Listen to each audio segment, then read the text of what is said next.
Muy bien. Cuando usted estudia la lección en el día domingo, usted encuentra realmente la respuesta, qué es lo que nosotros debemos de hacer mientras esperamos a Jesús. En este día la lección nos envía, por así decirlo, a estudiar el libro de Mateo en el capítulo 24. Es interesante notar cómo los discípulos estaban observando el templo. Los discípulos estaban embelesados como la luz del sol reflejaba en aquel hermoso templo, el cual realmente era el orgullo de la nación de Israel. Ellos estaban enfocados en el templo. Ahora, Jesús llama su atención y les dice la realidad de lo que están ellos viendo. Y entonces Él les explica lo que va a pasar en el futuro cercano con ese templo. Les presenta la realidad, es decir, le dice Jesucristo: ¿veis todo esto? De cierto os digo que no quedará piedra sobre piedra. Y ellos se asustaron. El maestro está hablando de que no va a quedar piedra sobre piedra del templo de Dios. ¿Cómo es posible? Ellos se asustaron. Ahora, entonces, un tiempito después vienen los discípulos y se le acercaron a Jesús, y vino Jesús aparte, de manera especial, habló con ellos. Y entonces Él les explica. Ellos le dicen: Señor Jesús, dinos cuándo sucederán estas cosas, qué señal habrá de tu venida y del fin del siglo. Podemos decir aquí que hay una triple pregunta. Número uno, ¿cuándo serán estas cosas? Número dos, ¿qué señal habrá de tu venida? Y tercero es, ¿qué pasará? ¿Cómo será el fin del siglo? Ahora, ellos se enfocan, los discípulos se enfocan en la destrucción del templo, se enfocan en la calamidad, se enfocan en todo lo que es destrucción, muerte. Ellos se enfocan en eso. Ahora, Jesucristo viene y los enfoca. Tanto así que dice aquí, lo menciona la lección de manera bien clara, Él le llama la atención a las señales, pero les dice claramente que aún no es el fin. O sea, hablando de las señales, aquí lo dice Mateo 24, cuando salió Jesús del templo y se acercaron sus discípulos para mostrarle el edificio del templo y empezó ellos a mostrarle. Ahora, Jesucristo les explica qué señal habrá, cuándo será su venida y lo que pasará al fin del siglo. Ahora, es fácil enfocarse en las preocupaciones, el temor, la ansiedad, la destrucción, pero Jesús no llama la atención de eso. Les presenta esta información solamente para hacerles la advertencia de todo lo que acontecería. Pero el punto principal de Mateo 24 se encuentra en el versículo 14. Dice aquí: y será predicado este evangelio del reino en todo el mundo para testimonio de todas las naciones, y entonces vendrá el fin.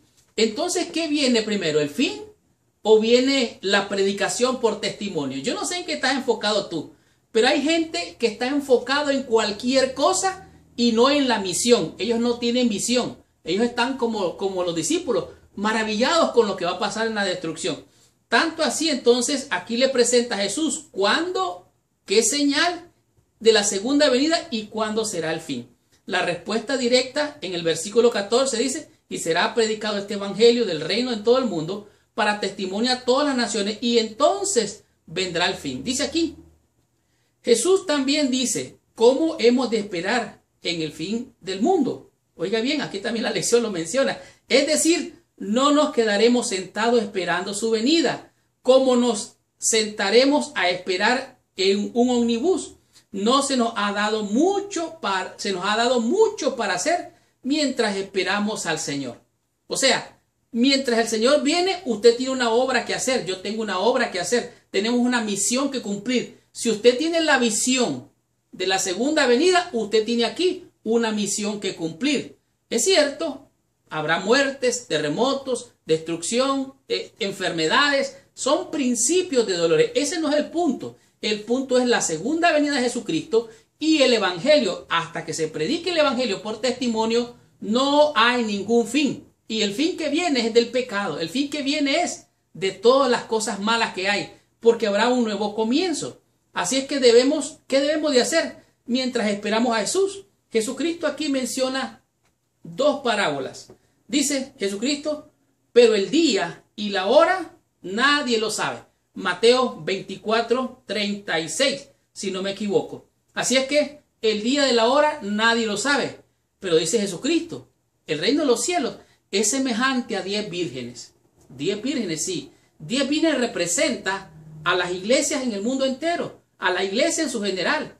10 vírgenes, 5 eran prudentes y 5 eran insensatas. Oiga bien, 5, dice, ¿se durmieron? No, dice el testimonio bíblico, dice, las 10 cabecearon y se durmieron. Ahí lo puede usted ver de manera bien clara aquí en la escritura.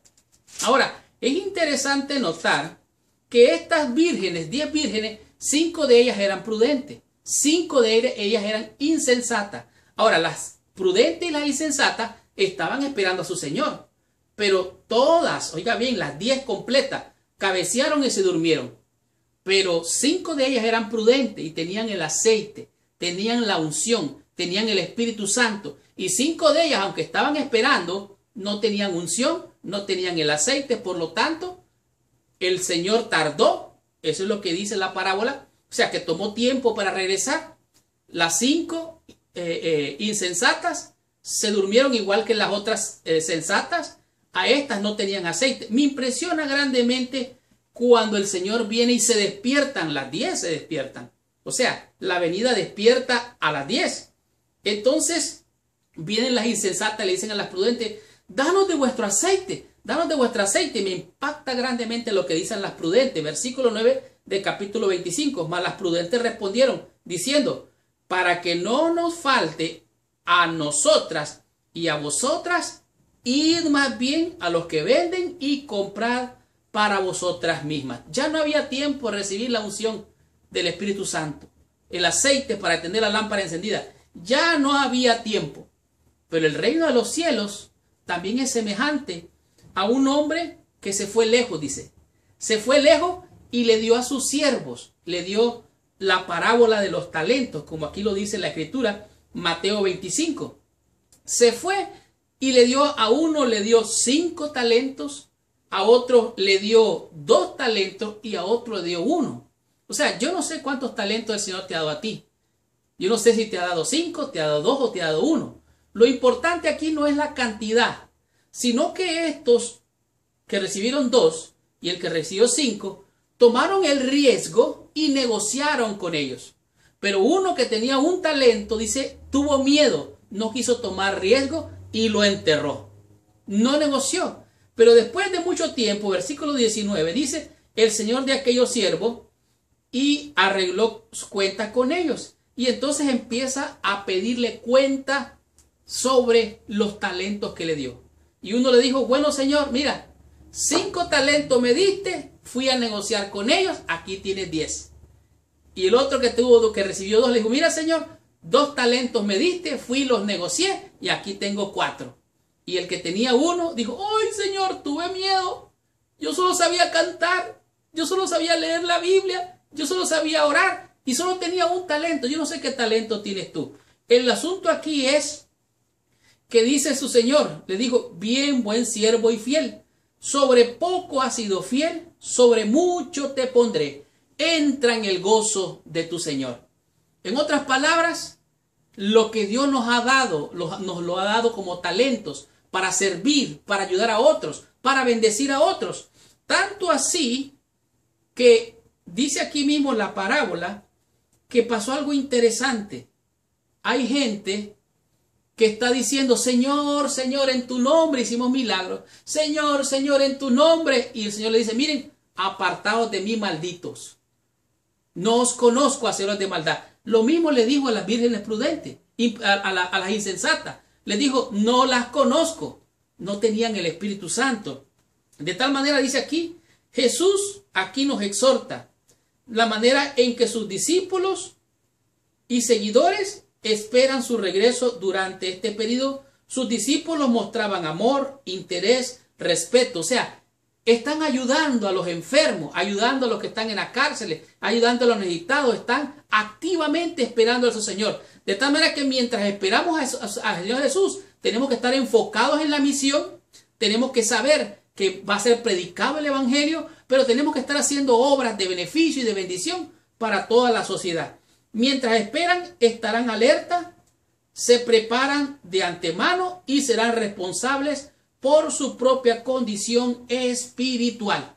De tal manera que mientras esperamos al Señor, tenemos que estar enfocados en el bien hacer. Pero más que eso, tenemos que estar alerta. No en que la destrucción viene, tenemos que estar alerta en estar haciendo la obra del Señor para que otros también sean salvos y ellos puedan ser alcanzados. Y cuando venga el Señor, nos diga: bien, buen siervo y fiel. En lo poco me has sido fiel, entra en el gozo de tu Señor. Veamos qué nos enseña la lección del día lunes y aprendamos de este tema. ¿Por qué nosotros es necesario tener un reavivamiento y una reforma mientras esperamos? Veamos qué nos enseña la lección en este día.